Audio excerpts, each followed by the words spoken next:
Eco tourism संवाद के एक दिवसीय इस संवाद कार्यक्रम में समापन कार्यक्रम में उपस्थित प्रदेश सरकार में मेरे मंत्रिमंडल के सहयोगी, प्रदेश के पर्यटन एवं संस्कृति मंत्री श्री जयवीर सिंह जी, प्रदेश के वन, पर्यावरण एवं जलवायु परिवर्तन मंत्री डॉक्टर अरुण कुमार जी, राज्य मंत्री श्री के.पी. मलिक जी, प्रदेश के मुख्य सचिव श्री दुर्गा शंकर मिश्र जी, अपर मुख्य सचिव पर्यावरण, वन एवं जलवायु परिवर्तन श्री मनोज सिंह जी, प्रमुख सचिव पर्यटन एवं संस्कृति श्री मुकेश कुमार मिश्राम जी, प्रधान मुख्य वन संरक्षक एवं विभागाध्यक्ष उत्तर प्रदेश श्री सुधीर कुमार शर्मा जी, इको टूरिज्म संवाद कार्यक्रम में उपस्थित इको टूरिज्म के क्षेत्र के हमारे सभी विशेषज्ञगण, पर्यावरणविद, टूर ऑपरेटर्स और अन्य सभी उपस्थित महानुभाव, देश के हृदय स्थल के रूप में माने जाने वाले उत्तर प्रदेश में इको टूरिज्म डेवलपमेंट बोर्ड के गठन और आज उसका लोगो भी आप सबके सामने यहाँ पर समर्पित हुआ है। मैं सबसे पहले इस संवाद कार्यक्रम में आप सब ने उपस्थित होकर के उत्तर प्रदेश के अंदर पर्यटन या इको पर्यटन के क्षेत्र में क्या संभावनाएं हैं, इन सभी संभावनाओं को ध्यान में रख कर के आज इस संवाद कार्यक्रम में आप सहभागी बने हैं। मैं आप सबका प्रदेश की इस राजधानी में प्रदेशवासियों की ओर से हृदय से आप सबका मैं अभिनंदन करता हूं। उत्तर प्रदेश में हमारा जो नवगठित इको टूरिज्म डेवलपमेंट बोर्ड है, यह एक कदम और आगे चढ़ा है। अब इसने अपना लोगो जारी किया है। पिछले एक वर्ष के अंदर क्या कुछ गतिविधियां इनके माध्यम से प्रारंभ हुई हैं और उत्तर प्रदेश के अंदर पर्यटन क्षेत्र में क्या क्या संभावनाएं हैं, इसकी एक छोटी सी एग्जीबिशन आपने इको टूरिज्म से संबंधित बाहर भी देखी होगी। हम सब जानते हैं देश की सबसे बड़ी आबादी का राज्य उत्तर प्रदेश है, देश का हृदय स्थल भी है।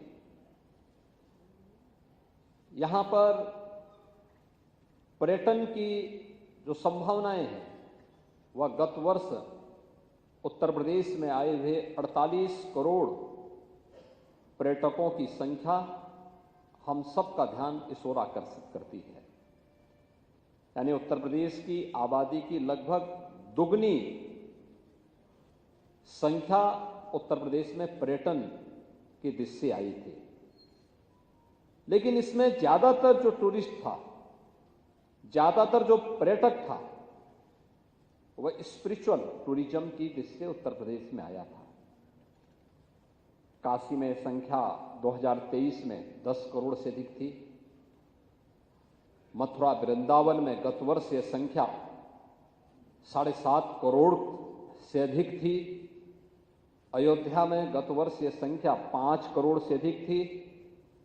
और आप जानते हैं कि अयोध्या में प्रभु राम के 500 वर्षों के बाद अपनी जन्मभूमि पर विराजमान होने के कारण अब वहां पर इसकी संख्या और कई गुना बढ़ रही है।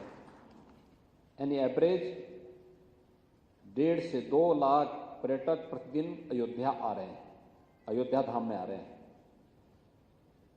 अगर आप देखेंगे संख्या काफी इसमें बढ़ोतरी होनी है। ऐसे ही प्रदेश के अंदर अलग अलग ऐसे बहुत सारे साइट हैं जहां पर लोग जाते हैं। लखनऊ के बगल में नैमिषारण्य है, चित्रकूट है, सुखतीर्थ है,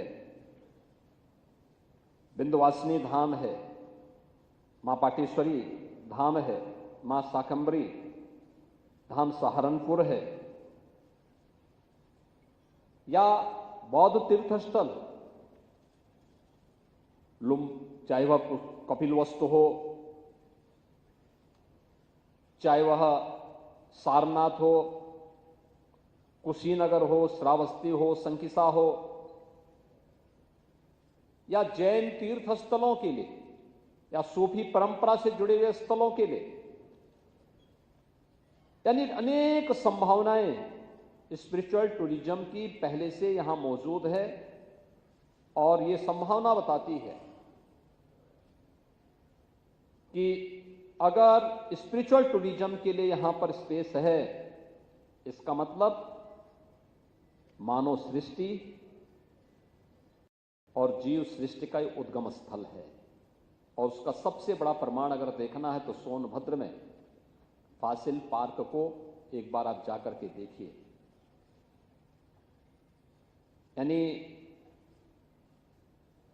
उसकी जो उम्र है उतनी ही है जितनी जीव सृष्टि की है। लगभग 150 करोड़ वर्ष पूर्व के वे सब फासिल वहां पाए जाते हैं। ऐसे अनेक स्थल आपको मिलेंगे, अनेक प्राकृतिक सरोवर मिलेंगे, ताल मिलेंगे।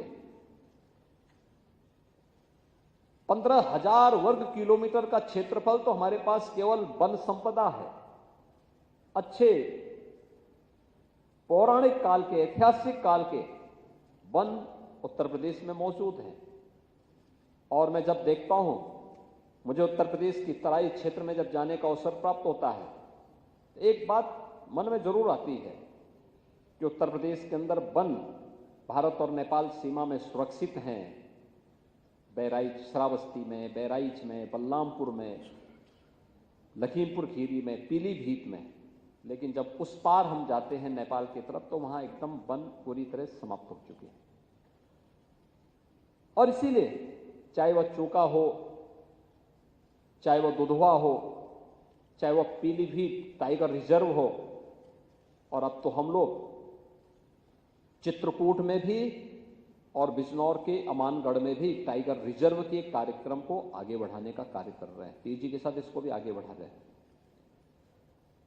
अनेक संभावनाएं इस क्षेत्र में उत्तर प्रदेश के अंदर पहले से मौजूद है,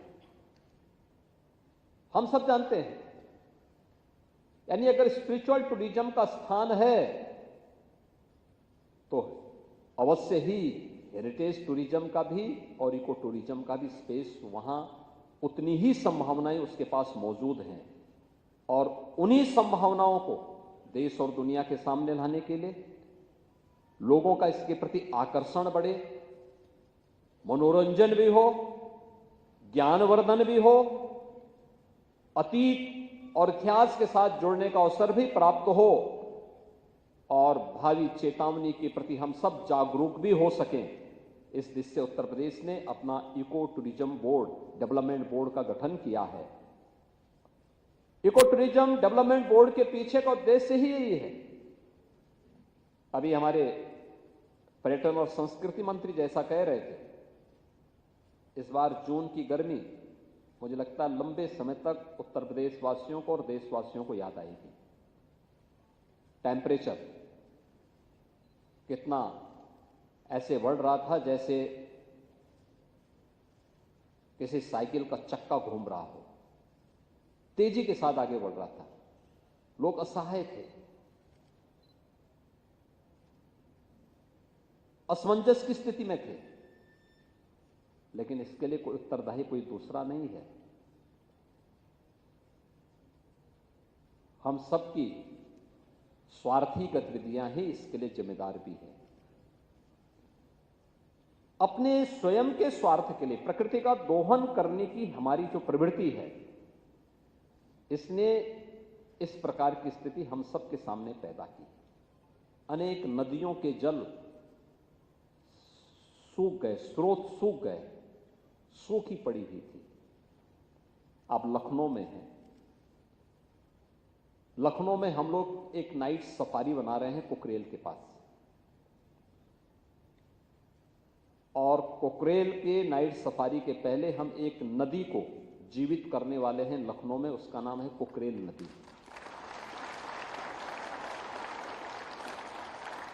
कभी कुकरेल नदी थी जो गोमती की सहायक नदी थी, आदि गंगा, गोमती को आदि गंगा भी कहते हैं। पीलीभीत से निकल करके और वाराणसी में ये मां गंगा के साथ इसका मिलन होता है। लेकिन गोमती की सहायक नदी कुकरेल नदी को लोगों ने नाला बना दिया। नाला बना करके उसमें अवैध निर्माण कर दिए, कब्जे हो गए, और कब्जा इतना बढ़ा, पिछले 4 दशक में इतना बढ़ गया कि अब वह स्वयं ही न केवल नदी के लिए बल्कि यहां के पर्यावरण के लिए एक चुनौती बन गई थी। और फिर 1 वर्ष पहले हम लोगों ने इस लड़ाई को प्रारंभ किया। नहीं, कुकरेल को नाला नहीं, इसको फिर से नदी बनाना है। और नदी बनाने के लिए उस लड़ाई को यहां से लेकर के सुप्रीम कोर्ट तक हम लड़े, और मुझे प्रसन्नता है 8000 से अधिक ऐसे जितने इल्लीगल स्ट्रक्चर थे उन सबको हम लोगों ने उसके पेट से अब तक निकाल करके बाहर फेंका है, उसको हटाया है। जिनका पुनर्वास होना था उन्हें पुनर्वास भी किया है, जिन्हें दंडित करना था उन्हें दंडित भी किया है। और नदी, आप आश्चर्य करेंगे कि अभी 8000 स्ट्रक्चर हटे हैं, लेकिन इतने स्ट्रक्चर हटने के बाद नदी में पानी के नए स्रोत फूटते हुए दिखाई दे रहे हैं। यानी जब गर्मी थी, जब नदियां सूख रही थी, जल के स्रोत सूख रहे थे, तब कुकरेल में नए जल के स्रोत फूट रहे थे। ये दिखता है कि हमने जल के स्रोत अपने स्वार्थ के लिए स्वयं बंद किए हैं। लेकिन यही स्थिति अन्य जगहों पर भी है। हमने कभी भी उस दिशा में प्रयास नहीं किया है।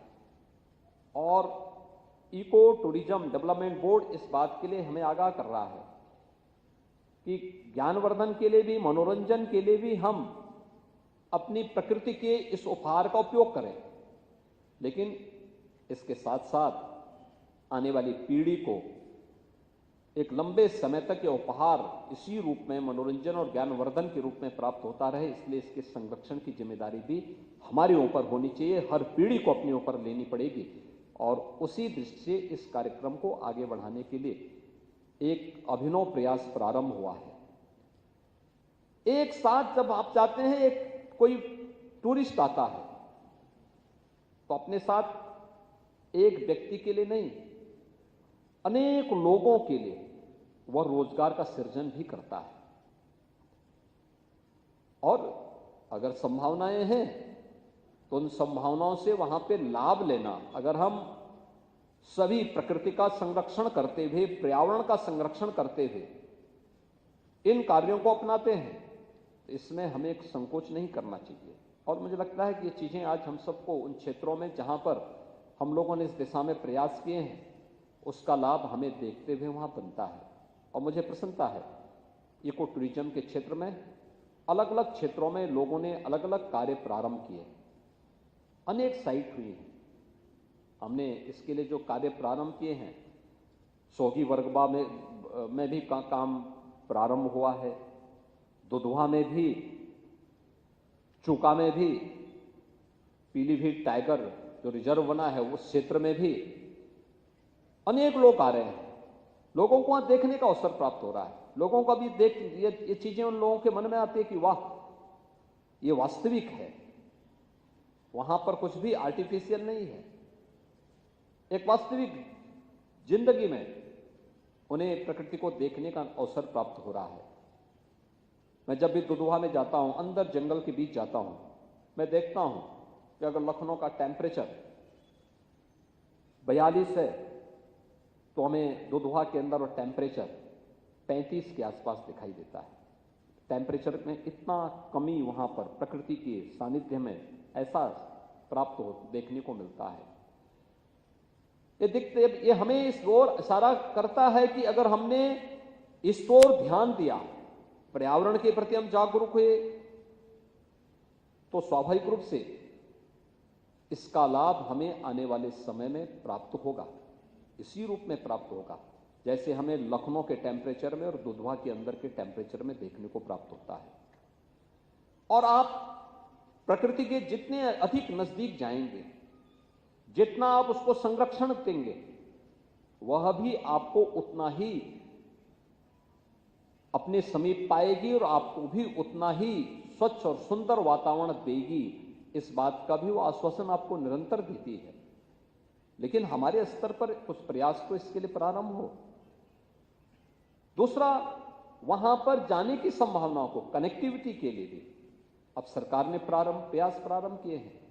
अभी हम लोग लखीमपुर में, जो हमारी पुरानी एयर स्ट्रिप थी, उसको हम लोग वहां पर एक एयरपोर्ट के रूप में उसका विकास करने जा रहे हैं। ऐसे ही आपने देखा होगा, पिछली बार हम लोगों ने इस क्षेत्र में एक हॉलिडे ट्रेन चलाने की व्यवस्था वहां पर रेलवे के माध्यम से प्रारंभ की, और उसको हम और अच्छे ढंग से प्रस्तुत करने का हमारा प्रयास है कि कैसे हम इसको और अच्छे ढंग से आगे बढ़ा सकते हैं।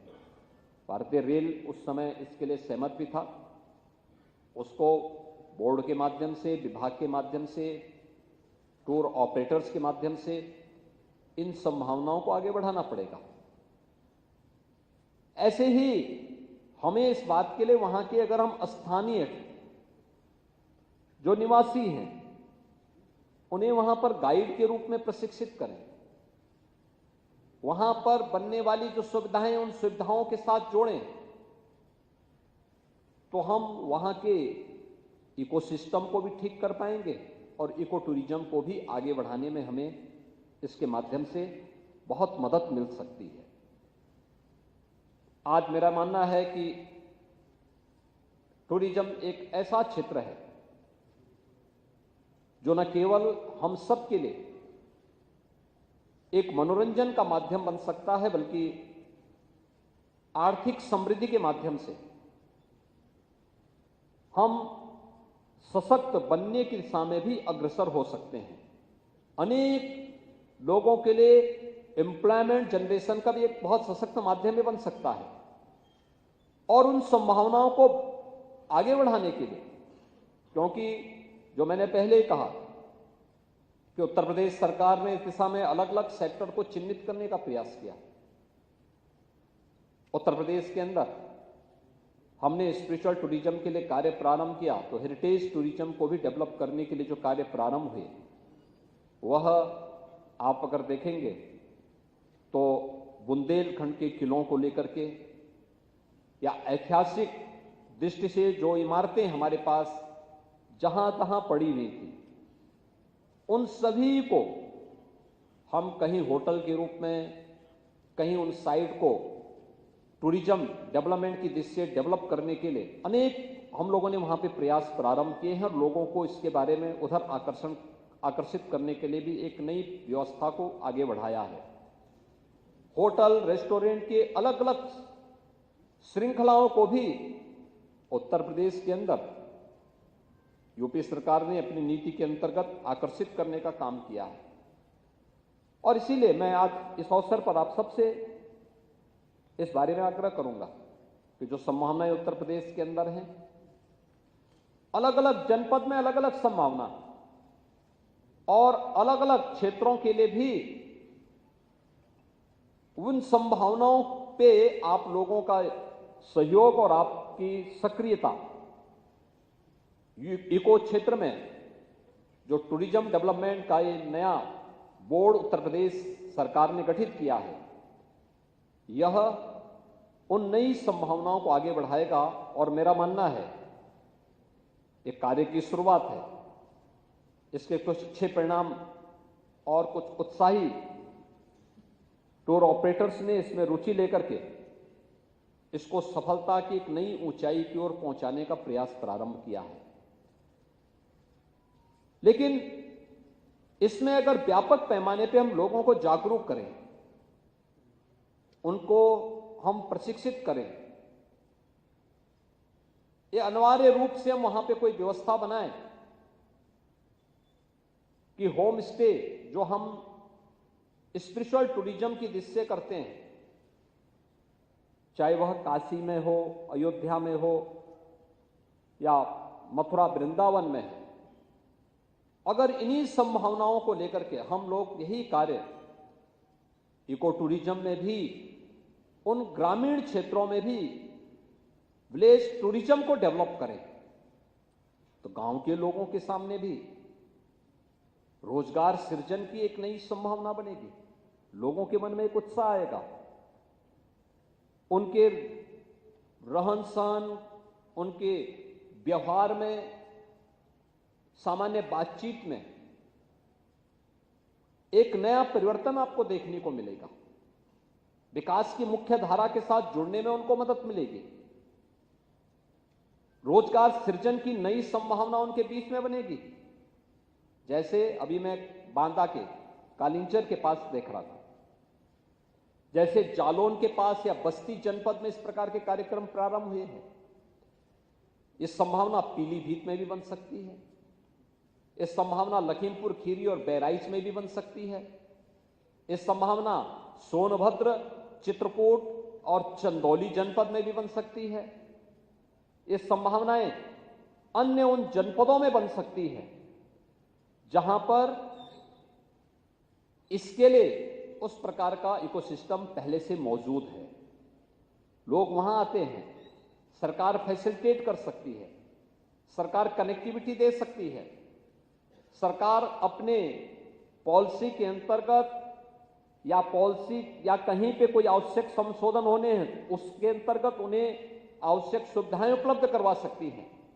लेकिन इस पहल को एक नई ऊंचाई तक पहुंचाने में आपकी एक बड़ी भूमिका होगी, और इसके लिए मैं आप सबसे आह्वान करूंगा कि उत्तर प्रदेश सरकार के द्वारा जो एक पहल आगे बढ़ी है, इन संभावनाओं को उत्तर प्रदेश के अंदर अगर आप देखेंगे तो अलग अलग क्षेत्र हों या जनपद हों, उन जनपदों में इको टूरिज्म की इन संभावनाओं को आगे बढ़ाने के लिए बोर्ड के साथ जुड़ करके अगर आप आगे बढ़ाएंगे तो हमें प्रसन्नता होगी, और मुझे पूरा विश्वास है कि स्पिरिचुअल टूरिज्म की तर्ज पर हम लोग इको टूरिज्म को भी आगे बढ़ाने में सफल होंगे।